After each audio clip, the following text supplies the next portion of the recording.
Bom dia para você que está visitando a gente também aqui pela primeira vez na igreja. Saiba que você é muito bem-vindo no nosso meio. Se você está assistindo a gente em casa pela primeira vez, no YouTube, depois de algum tempo, aí você quer conhecer mais a nossa igreja, temos vários caminhos para isso, especialmente no nosso site. Nosso desejo é te conhecer, seja você assistindo virtualmente ou aqui no nosso meio, tá bom? Se você se sentir à vontade, fala com a gente ao final, tá bom? A gente nem sempre consegue saber quem são as pessoas novas no nosso meio, mas a gente gostaria disso, tá bom? Muito bem, a gente está nessa série sobre alguns dos principais eventos na vida do profeta Elias. O homem, como você já percebeu, lidou com algumas situações bastante extremas, né? Ele viu, por exemplo, uma ressurreição, ele viu fogo cair do céu, mas ele também foi alguém que foi consumido pela tristeza e pelo isolamento. Ele é profeta, ele é judeu, e ainda assim parece um certo estrangeiro na própria terra. Mesmo nas questões religiosas, a gente tem a impressão de solidão. Do povo ao rei, todos parecem ter esquecido do Deus dos seus antepassados. Aliás, Acabe, como alguns piores governantes da história de Israel, nem tanto, porque quando é conveniente, ele se lembra muito bem de quem Deus é e até fala sobre Deus. Os eventos das últimas semanas e de hoje têm muito a ver com a seca que a terra ali estava experimentando, que Deus enviou, e a promessa que um dia a chuva voltaria. Então a gente está nesse inteirinho entre o capítulo 17, versículo 1, e o finalzinho do 18. Nesse meio de caminho, talvez esteja uma das histórias mais fantásticas do Antigo Testamento, junto com a história de Jonas e as muralhas de Jericó.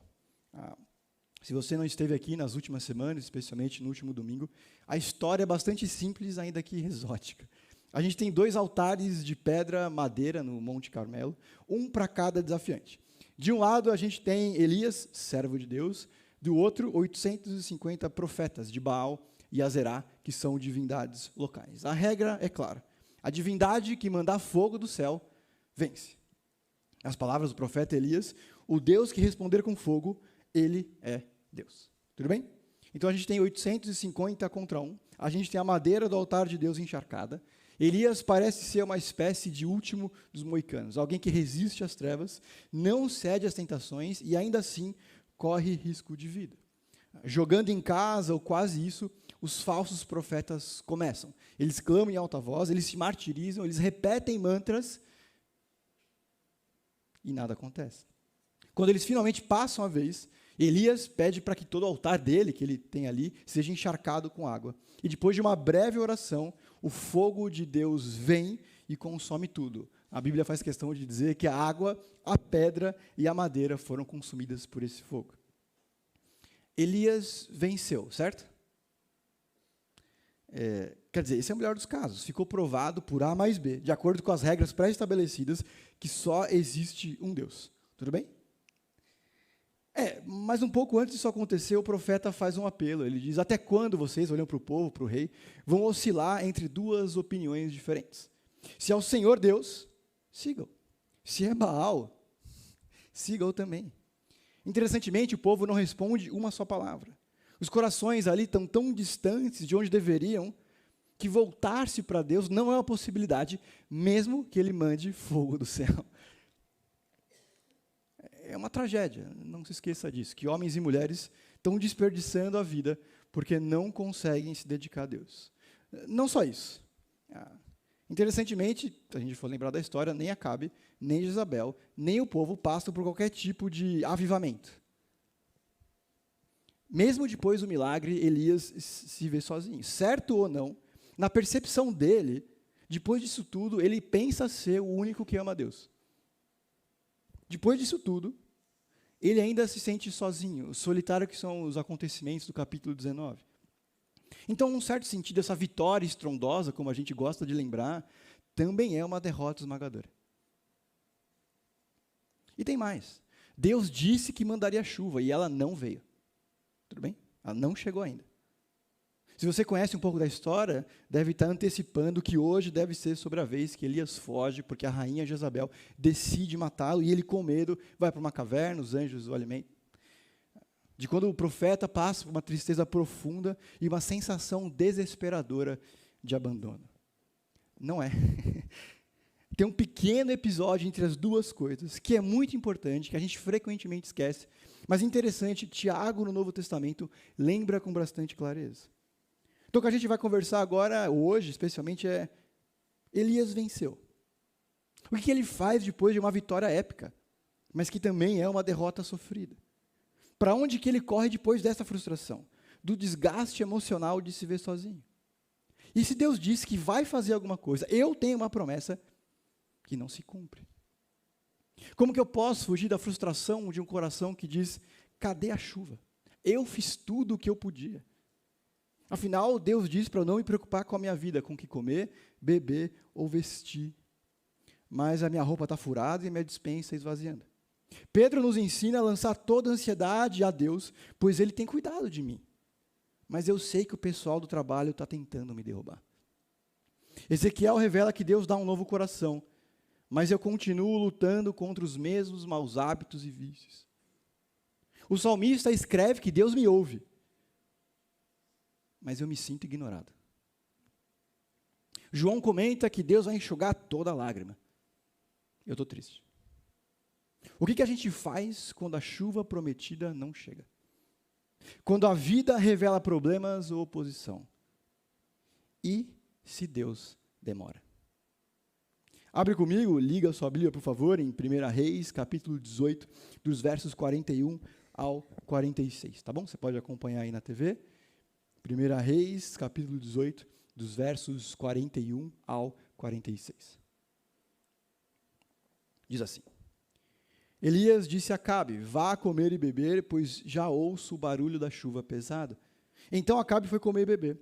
Mas Elias subiu até o alto do Monte Carmelo, dobrou-se até o chão e pôs o rosto entre os joelhos. Vá e olhe em direção do mar, disse ao seu servo. E ele foi e olhou. Não há nada lá, disse ele. 7 vezes Elias mandou, volte para ver.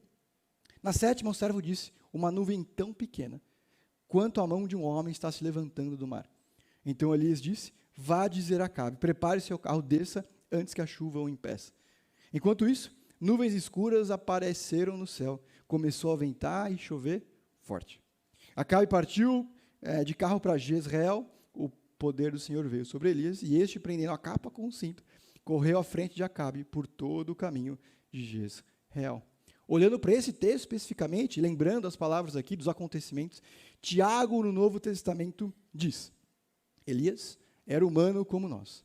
Ele orou fervorosamente para que não chovesse. E não choveu sobre a terra durante 3 anos e meio.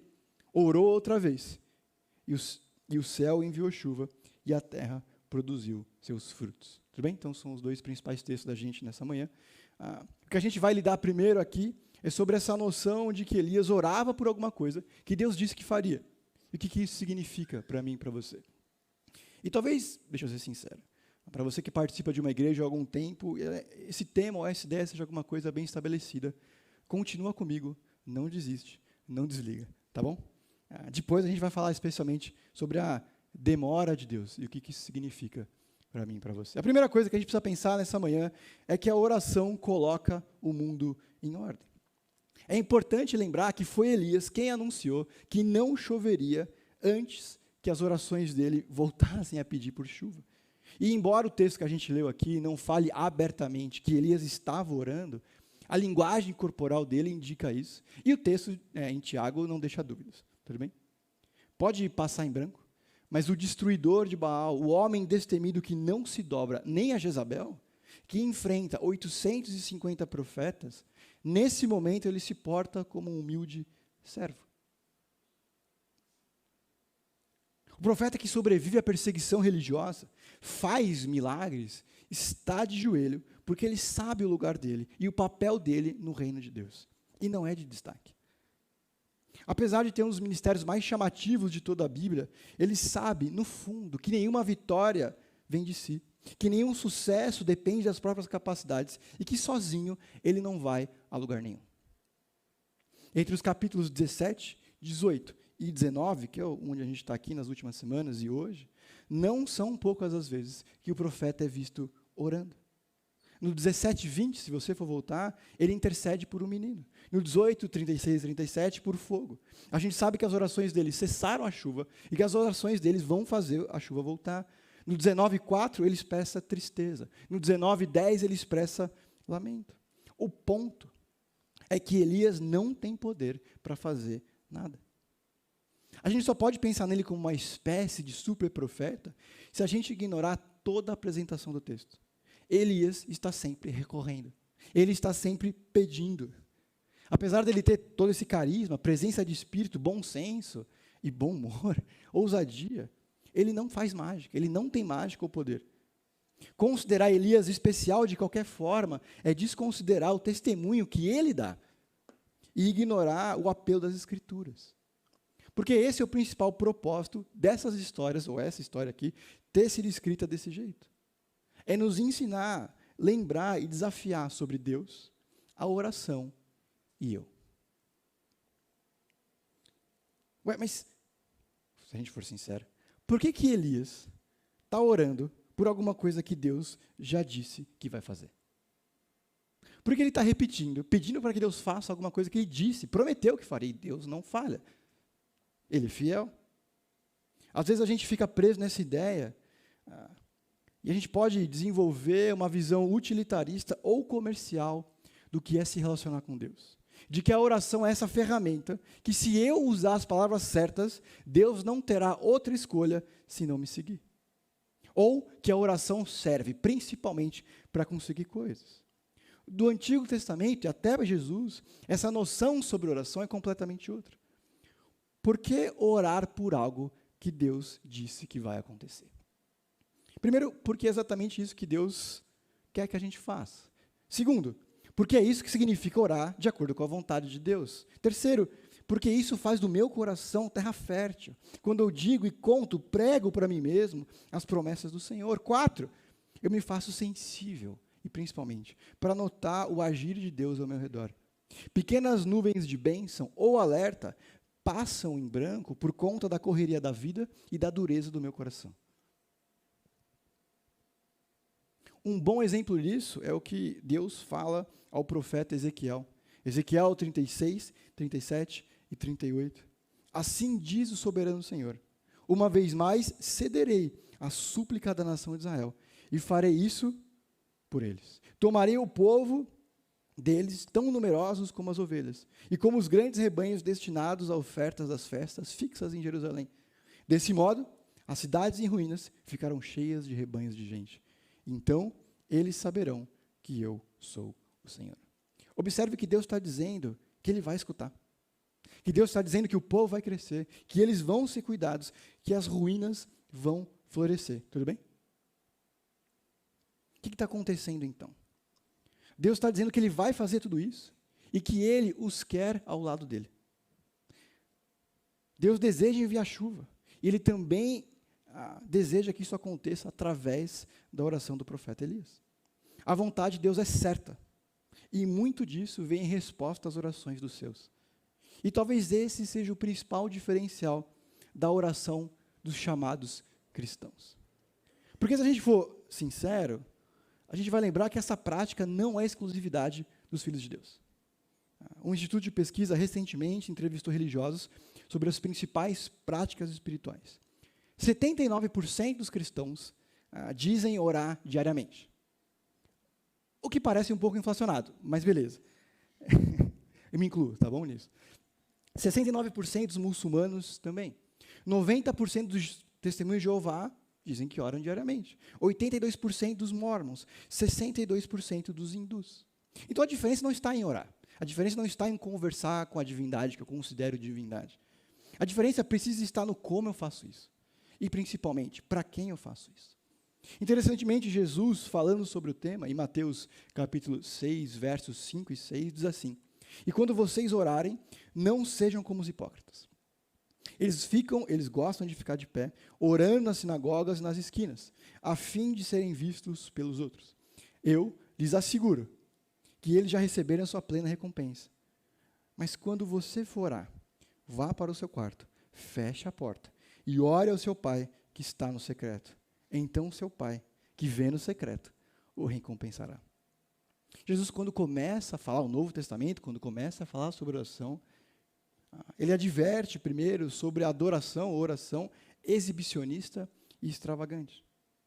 O profeta que vence uma multidão se afasta do rei para orar. É claro que Jesus não está condenando a oração em público por si só. Mas a palavra quarto aqui é bem interessante, porque o termo que ele usa é específico para uma espécie de quarto de suprimentos. O recinto, a despensa, em que ficava guardado o que tinha de valor, comida perecível, para ficar a salvo de ladrões ou animais. Não tinha janela nesse lugar nas casas antigas. Seria correspondente hoje do que a gente chama de sala-cofre ou bunker. Jesus continua em Mateus 6, 7 e 8. E quando orarem, não fiquem repetindo a mesma coisa, como fazem os pagãos. Pagãos é não judeus, não conhecedores de Deus, tá bom? Eles pensam que por muito falarem, serão ouvidos. Não sejam iguais a eles, porque o seu pai sabe o que vocês precisam, antes mesmo de pedirem. No versículo 7, ele está dizendo para não ficar tagarelando. Como os outros, que pensam que serão ouvidos por causa das suas muitas palavras. Os judeus estão errados em querer aparecer porque oram. O mundo não judaico em fazer orações realmente longas e repetitivas. O ponto principal com os deuses romanos ou gregos, contemporâneos aqui, dos religiosos de Jesus, é que eles nunca sabem, eles nunca sabiam o que se passava na cabeça dos deuses antigos. Dependendo do dia e do humor, eles fulminam uma pessoa. Simplesmente porque eles não se importam com quem ora. Se eu não me engano, a mitologia grega diz que Deucalião foi punido por Zeus porque ele ofereceu uma sopa fria. Metade de qualquer oração antiga dos não-judeus, os que não conhecem a Deus, é retórica construída para chamar a atenção ou convencer do porquê alguém deveria ter uma viagem segura ou vencer uma batalha. Se você for pegar a Ilíada, são páginas e páginas de orações de homens que têm medo da resposta que pode vir de Zeus. O que Jesus está dizendo é que eu não preciso convencer Deus. Eu não preciso me provar digno. Eu não preciso dizer para Ele o que Ele tem que fazer. E quando eu faço qualquer uma dessas coisas, eu mostro que não sei para quem eu estou orando.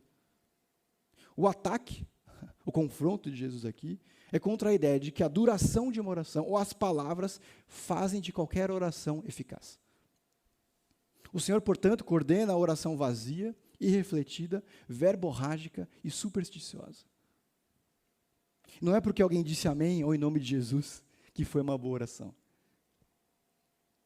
No versículo 8, ele diz, de novo, muito parecido com o que Elias está fazendo aqui, que Deus sabe de tudo antes da gente dizer.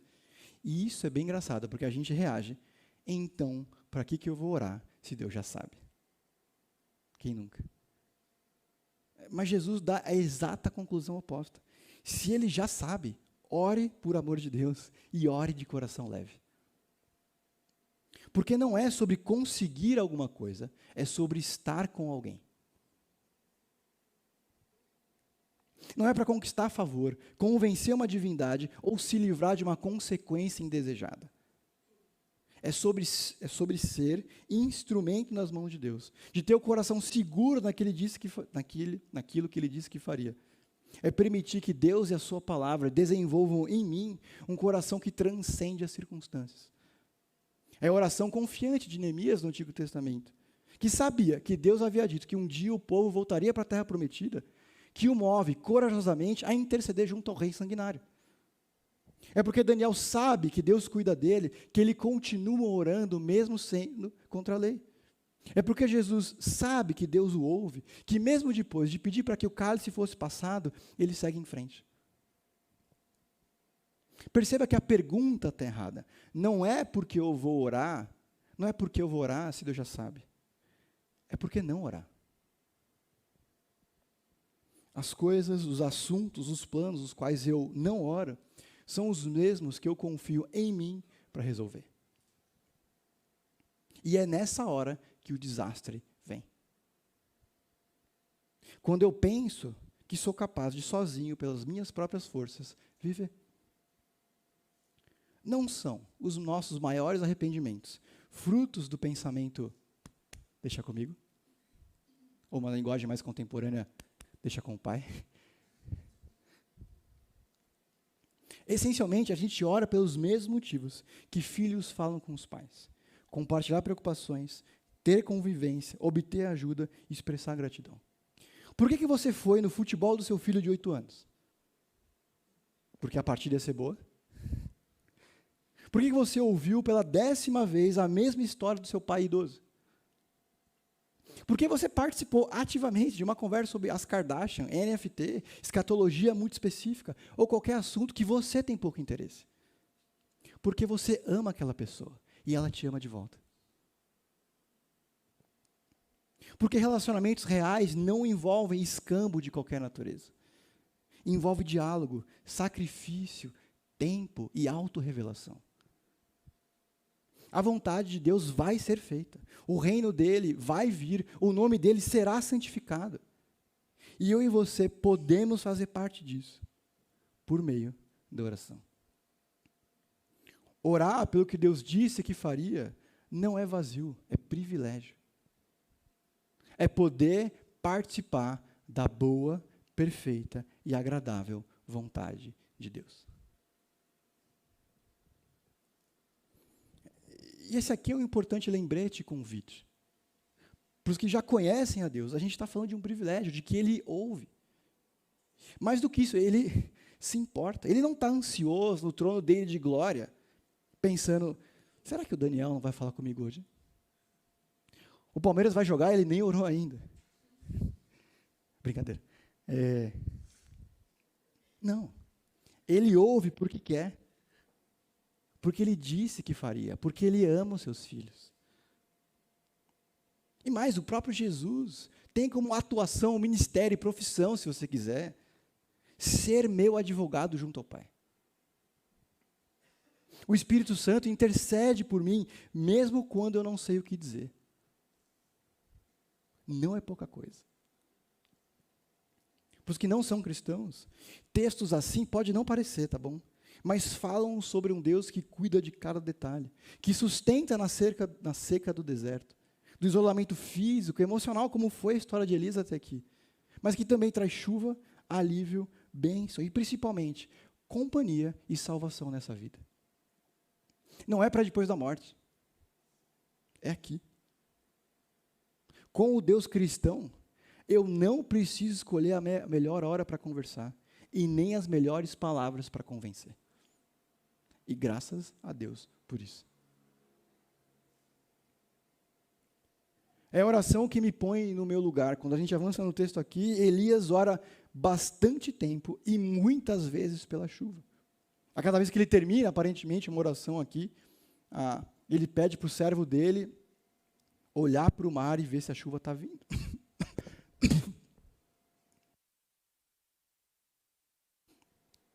E nada acontece. Então, o que Elias faz depois da primeira vez? Ele desiste, ele para de orar, ele desce a montanha, ele permanece não apenas confiante naquilo que Deus disse que faria, como ele se faz obediente no que lhe cabe. Veja, não é 50%, 50%. Não é matemático, porque nem Deus, nem nenhum relacionamento cabe em porcentagem. Só porque alguma coisa está de acordo com a vontade de Deus e não é respondido imediatamente, não significa que eu deva ou posso parar de orar. Isso é interessante porque a percepção de demora não é, de forma alguma, salvo-conduto para a autonomia, abandono do certo ou das boas direções que Deus já deu. Ou seja, não é porque Deus não faz as coisas do meu jeito, no meu tempo, e nem responde da forma que eu gostaria, que o meu jeito, as minhas ideias, são tornadas legítimas ou certas. Tudo bem? E falando assim, me parece que a maioria de nós, os filhos de Deus, concordariam com isso. Mas não é porque Deus demora, não fala do meu jeito e nem responde de acordo com a minha preferência, que eu entro e saio de relacionamentos que eu sei que Deus não aprovaria. Não é porque Deus demora que eu desisto de alguém que aparentemente resiste ao Evangelho, quando não existe essa cláusula em lugar nenhum entre Gênesis e Apocalipse, se a pessoa não aceitar de primeira ou quinta, deixa quieto. Não é por isso que eu não me envolvo ou invisto tempo na leitura da Bíblia sem intermediadores, porque parece que não adianta. Ou, mesmo sabendo que a minha rotina ou dinâmica, pessoal, profissional, me afastam das coisas que têm valor eterno, eu permaneço ali, porque Deus ainda não me mostrou que era para sair. Então eu subverto o tempo de Deus, não por esperar, mas por ignorar o timing e o conhecimento que Ele me deu para decidir agora.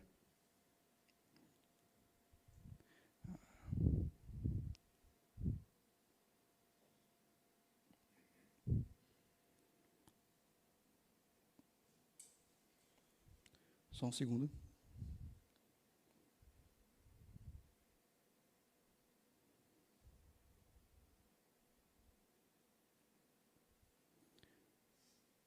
O que valeu para Elias permanece para mim e para você.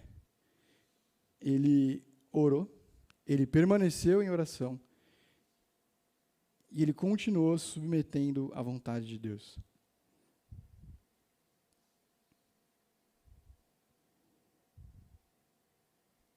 Um segundo.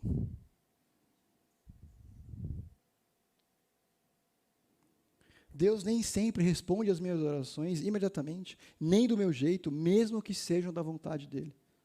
E isso não me isenta da responsabilidade de ser fiel ou perseverar em oração. Só nesses capítulos a gente tem respostas que são imediatamente respondidas, tipo fogo cair do céu. A gente tem respostas mais longas que demoram e demandam mais tempo, como o texto que a gente está lendo hoje. A gente tem até um aparente não, no capítulo 19, versículo 4, de Deus dizendo para ele, não. Às vezes orar quase não dá trabalho, às vezes muito. Quantas vezes então eu devo orar? 70 vezes 7? Jesus conta a parábola sobre orar sem desanimar, em Lucas capítulo 18, versículo 1. Paulo nos ensina, conduz inspirado por Deus, a ser constante na oração, a orar sem cessar, em 1 Tessalonicenses 5,17. Não é isso que Elias está fazendo. Ele persevera em oração e ele olha para a vida com confiança. Pergunta, em qual das vezes que Elias orou, Deus ouviu? Foi na primeira? Foi na segunda? Foi porque ele orou 7 vezes, aí Deus falou, ok. Todo o contexto aqui da história é bastante simbólico. Porque o mesmo Deus que envia a chuva, que significa a vida, água para o solo, grãos crescendo, grama para os animais, também foi o Deus que trouxe a seca. O mesmo Deus que intervém dramaticamente com fogo caindo do céu, e poucas coisas são tão grandiosas assim, é o mesmo Deus que fornece pão para o profeta, no capítulo 19. A providência, o cuidado de Deus, perceba, não tem tamanho, nem liga e desliga. Ele se faz presente em cada necessidade na hora certa. E isso é um pouco diferente da forma como a gente entende e se refere ao cuidado de Deus. Porque normalmente, e talvez seja só eu, quando a gente está numa situação desconfortável ou quer que Deus faça alguma coisa, e de repente vem o livramento, alguma bênção inesperada, a gente diz, estava tudo ruim, mas aí Deus veio e interveio. Pergunta, onde estava Deus antes? Fazendo o quê? Tirando férias? Admirando o mar de Bora Bora, decidindo quem vai ganhar a Copa do Mundo, dormindo? Não. Esses são os falsos deuses da batalha do capítulo 18. Mesmo que a gente talvez não pense assim, que Deus não liga, eu diria que muito da nossa forma de ver o mundo e lidar com as circunstâncias se dá a partir disso. Deixa eu trazer uma boa e resumida definição do cuidado ou da providência de Deus. Providência é o cuidado constante de Deus sobre toda a existência para a glória dele e o meu bem. Sempre que a gente deixa de reconhecer a mão constante de Deus, a gente corre o risco de cair no naturalismo, de achar que a vida é só isso, do que eu vejo ou eu toco. É mergulhar, talvez, no niilismo coerente. Ou em um misticismo, de tentar controlar o invisível por meios bastante duvidosos e, por vezes, incertos. O profeta não desiste. Antes, ele ora uma segunda, terceira, quarta, quinta, sexta, sétima. E pelo jeito que o texto é construído aqui, do que a gente conhece de Elias, teria orado uma oitava, uma nona e uma 20ª. Até quando? até que a vontade de Deus fosse cumprida. Ele sempre envia o servo para ver o que está acontecendo. Muito parecido com o que a gente chama de vigiar e orar, ou orar e vigiar. Nesse aspecto, a disciplina espiritual da oração é profundamente contracultural. As nossas mentes e corações são formados pelo que o jornalista Evgeny Morozov chama de solucionismo, que é a crença arrogante de que eu e você temos todos os recursos e inteligência suficiente para resolver todo e qualquer problema por conta própria. Tudo que a gente precisa é descobrir um remédio universal e a gente vai chegar nisso. Tudo que a gente precisa é aplicar essa ideologia e os problemas serão resolvidos. Os nossos desconfortos sumirão e os obstáculos desaparecerão. Da mesma forma, a igreja só precisa de uma bala de prata para derrotar o secularismo. A questão é que o mal e a queda afetaram a nossa capacidade de criar soluções, e elas são filhas das nossas capacidades imperfeitas e caídas. Mas e se não houver uma solução rápida, barata e prática para os grandes problemas da vida? E se nós não tivermos o necessário para fazer as coisas darem certo? Um colega, pensando sobre isso, diz assim, gentilmente pode passar: o solucionismo é, em última análise, uma crença na novidade e uma falta de paciência e fé. O solucionismo é a gratificação instantânea. E se a resposta sempre for o que foi? O caminho de seguir os passos de Jesus, de seguindo as tradições e ensinos dos apóstolos. E se a resposta aos desafios da nossa cultura ainda é o Evangelho, a mensagem entre Gênesis e Apocalipse. No livro de Jeremias, Deus proclama: fique junto aos caminhos e olhe e pergunte pelos caminhos antigos, onde está o bom caminho? E ande nele e descansem as suas almas. Deus nos convida a seguir os caminhos antigos. Um caminho não é um aplicativo revolucionário, é um processo. Uma solução instantânea não requer fé, porque o problema é resolvido em instantes. Em contraste, um caminho requer fé e coragem. Assim, entendemos porque uma das palavras mais consistentes ou constantes no ensinamento de Jesus é para aqueles que o seguiam ter coragem. O problema é que a gente quer soluções proporcionais ao tamanho dos nossos problemas, e elas simplesmente não existem. Dificilmente eu e você resolvemos grandes problemas com uma coisa só, uma decisão só.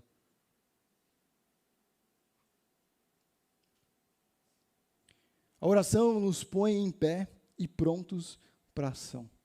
Ao final da história, a gente vê uma pequena nuvem sendo vista, trazendo contigo vento e chuva forte. Acabe e Elias estão em direção a Jezreel, que é onde fica um dos palácios ali, tudo bem? E é interessante, porque até pouco tempo, o rei não apenas se recusava a ouvir Elias, como perseguia. Nesse final de capítulo, ele obedece o profeta 2 vezes, e ele fica para trás, literalmente. Se antes o coração dele ignora todo e qualquer apelo do profeta, aqui Acabe tem sido guiado, conduzido pela palavra de Deus. Um risco é olhar para essa história e se esquecer que o mesmo Deus que enviou o fogo do céu é o que traz a chuva. Os eventos grandiosos do Monte Carmelo não são a única vez que Deus demonstra poder nessa história. Porque nós não somos judeus ou moramos no mundo antigo, a gente não sabe ou esquece. Mas o fato do Senhor ter impedido ou trazido a chuva é mais uma vitória sobre as divindades locais. Baal é também chamado Deus da chuva. Percebe? Outro fator que passa em branco é que foi Acabe que não apenas permitiu, mas incentivou a adoração a Baal, uma divindade antiga. Porque ele realmente pensa que Baal é mais poderoso, que ele é mais Deus do que Deus. Acabe permite que a sua esposa, a Jezabel, massacre os profetas do Senhor, porque ele claramente pensa que eles não servem para nada, na verdade até atrapalham. Ele fervilha de ódio quando Elias se aproxima, chamando-o de corvo. Esse mesmo homem mau recebe a bênção da chuva, como a gente pode sim entender como uma oportunidade de arrependimento e mudança. Ele não aproveita, é verdade, mas Deus é bom assim. Nas palavras de Jesus, um Deus tão bom que faz com que o seu sol se levante sobre maus e bons e a chuva desça sobre justos e injustos. Elias e Acabe. Por outro lado, essa nuvem tão discreta e a tempestade nos lembram que, frequentemente, grandes bênçãos também surgem de pequenos começos, inclusive da oração de homens e mulheres que amam a Deus. Pense em Moisés, pense em Ana, pense em Neemias, Marta e Maria. Olhando para a dinâmica e para a vida de oração de Elias, me parece que a gente consegue ver 3 boas lições ou direções gerais. Primeiro, ele ora de acordo com a vontade de Deus. São reflexos da vontade de Deus. Um escritor que eu li essa semana disse que a oração não é um sino que eu chamo o mordomo celestial para satisfazer algum desejo. É um transmissor no campo de batalha para manter contato com o general. A função de Deus não é dizer, sim, Senhor. É para já. Sou eu quem pergunta, é isso que o Senhor quer? Porque eu sozinho não sou capaz. Porque o contrário disso é ser devoto do solucionismo. E existem apenas 2 tipos de pessoa no mundo. Aqueles que dizem, seja feita a sua vontade. Ou aqueles que clamam em alta voz, assim será feito. É assim que o orgulho funciona. Ele rejeita a sabedoria de Deus. Ele se recusa a ouvir ou esperar. É verdade que crescer significa mais e mais, assumir cada vez mais responsabilidades para que nos tornemos menos dependentes dos nossos pais, por exemplo. O crescimento espiritual, porém, é o contrário. O objetivo não é depender menos de Deus. Amadurecer é precisamente ouvi-lo mais, obedecer mais. Satanás disfarça a submissão a si mesmo sob o ardil da autonomia pessoal. Ele nunca nos pede para que nos tornemos seus servos. Nunca a serpente disse a Eva, eu quero ser a sua mestra. A mudança no compromisso nunca é de Cristo para o mal, é sempre de Cristo para mim. E em vez da sua vontade, da vontade de Deus, o interesse próprio agora governa, e o que eu quero reina. Essa é a essência do pecado ou do mal. Uma boa característica de oração aqui, ou da vida de oração de Elias, olhando para os capítulos 17, 18 e 19, é que boas orações são conectadas com quem Deus é e a missão dele. A oração que Elias faz um pouco antes dos milagres é reveladora. Ele pede para que Deus o responda e assim saibam que ele é Deus. A questão não é que apenas orações assim são boas, válidas, mas que na dieta de vida de oração, elas devem estar presentes. Como que aquilo que eu peço, estou querendo, pedindo a Deus, promove o avanço do reino de Deus? Como que essa bênção que eu quero tanto deve ser usada para que mais pessoas saibam que Ele é Deus? Seja fazendo o compromisso de dizer que eu sou grato e que foi Deus que me deu, ou dizendo que eu sou simplesmente incapaz e que não fui eu que consegui. As orações do profeta não são individualistas. Pergunta: quantas pessoas normalmente aparecem nas minhas orações? É como se só eu tivesse necessidades, ou que Deus deveria prestar atenção em mim, sempre. Se Deus respondesse todas as minhas orações com sim, a vida de mais alguém seria melhor ou abençoada? Elias não ora por caprichos pessoais, nem por desejos egoístas. Ele está orando para a glória de Deus e o bem do próximo, inclusive de Acabe. Porque lembre-se, ele é rei de um reino seco. É a pior hora para ser rei. A vida e ministério de Elias podem até ser deslumbrantes em vários níveis. Os corvos vão trazer comida para ele. Uma viúva o alimenta no estrangeiro. Ele participa de uma ressurreição. Ele vence o confronto contra 850 falsos profetas. Ele corre na frente de uma carruagem. Mas esse aqui não é o ponto. Ele é um homem comum que lida com situações comuns. Ele vive numa época que as pessoas chamam mal de bem e bem de mal. A teologia mais comum, o que eles sabem, pensam sobre Deus, é o mais distorcido possível. As autoridades carregam o nome de Deus em vão. Eles querem um pouco de tudo. Uma hora eles estão com Baal, outra hora eles adoram a Deus, obedecem o profeta, e eles entregam seus corpos em rituais reprováveis. A ordinariedade da vida de Elias está tanto no fato de ele não ter nenhum superpoder, quanto nessas coincidências. O ponto é que os mesmos recursos e o mesmo Deus que Elias tinha, permanecem a dispor daqueles que são filhos de Deus. De todos aqueles que chamam Deus de Senhor e Jesus de Salvador. Salmo 73, 26, diz assim: o meu corpo e o meu coração poderão fraquejar, mas Deus é a força do meu coração e a minha herança para sempre. Amém? A gente, por ser protestante, tem um pouco de ressalva, justificada até, de ficar repetindo várias vezes a mesma coisa. Mas está aqui alguma coisa que faria apenas bem se a gente dissesse com mais frequência a nós mesmos. Parte da solução ou boa direção para as nossas dificuldades está, sem dúvida, em confessar isso. Que tudo ou todos nessa vida vão falhar, mas Deus não. Perceba, não é o evangelho da prosperidade, mas a prosperidade do evangelho. De que Ele cuida, de que Ele se importa, de que Ele renova, que Ele oferece recursos, que Ele perdoa e que Ele salva.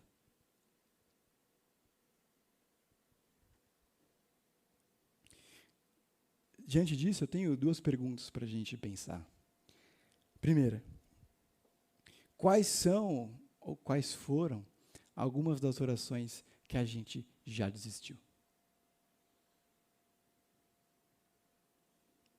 Eu orei uma vez, uma segunda, uma terceira, uma quarta, uma quinta, e era da vontade de Deus. Eu sei que isso Ele tem para mim, porque Ele diz na palavra dEle. Mas porque a gente deixou de orar, a gente deixou de lembrar. Deixou de ser sensível, inclusive, das formas e cuidados que Ele já demonstrou e tem demonstrado ao nosso redor. Perseverar em oração significa orar de novo. Em grego, em hebraico, em português e em inglês. Porque eu sei que Ele cuida de mim, que as palavras que Ele deixou registradas são boas, e que a vontade dEle é boa, perfeita e agradável. Repetir essas palavras, pregar para mim mesmo e dizer para os meus irmãos, não terá qualquer outro resultado senão bênção. E bênção será. O mesmo profeta que ouviu de Deus que Ele traria a chuva de novo, está aqui orando para que Deus mande chuva. Por 7 vezes. E oraria de novo. Segunda pergunta. Quais têm sido as minhas soluções ímpias?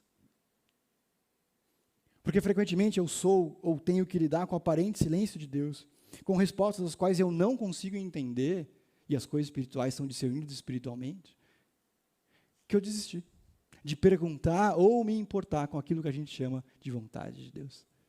Quais são os caminhos que eu tomei, mas que eu nunca coloquei diante de Deus?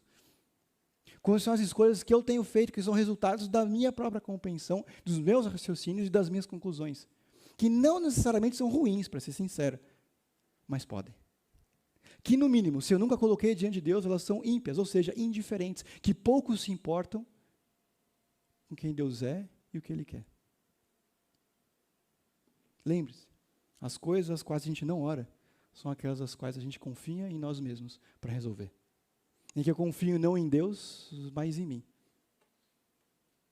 No conhecimento que eu juntei, na minha capacidade de resolver problemas e na minha visão de mundo. E veja até onde nós chegamos como humanidade e quais foram as nossas piores decisões ao longo da vida. Vamos orar. Senhor, obrigado pelo nosso tempo aqui, obrigado porque o Senhor é um Deus bondoso, gracioso, misericordioso, perdoador e amoroso. Obrigado porque o Senhor é um Deus que se importa com a gente, com os seus filhos e oferece salvação para todas as pessoas. Senhor, a gente pede que o Senhor nos dê um coração sensível e resiliente, Senhor, para que a gente possa orar mais e melhor de acordo com a sua vontade, Senhor. Nos ajuda, Pai, a perseverar em oração, porque a gente sabe e confia que o Senhor já sabe o que a gente precisa. Nos ajuda, Deus, a lembrar, Senhor, de colocar diante do Senhor os nossos caminhos, decisões, desejos e sonhos, Pai. Não permita que a gente se desgarre do Senhor, Que a gente trace o nosso próprio caminho e encontre as nossas próprias soluções, Senhor. Incomoda o nosso coração, Senhor. Revela para a gente o que o Senhor quer da gente. Fala com a gente através da sua palavra, através dos nossos irmãos, Senhor. Não nos permita, Senhor, dar passos em vão ou vazios, sem que o Senhor possa nos conduzir em cada um deles. Obrigado por tudo que o Senhor tem feito por nós. É por isso que oramos e pedimos. Em nome de Jesus, amém.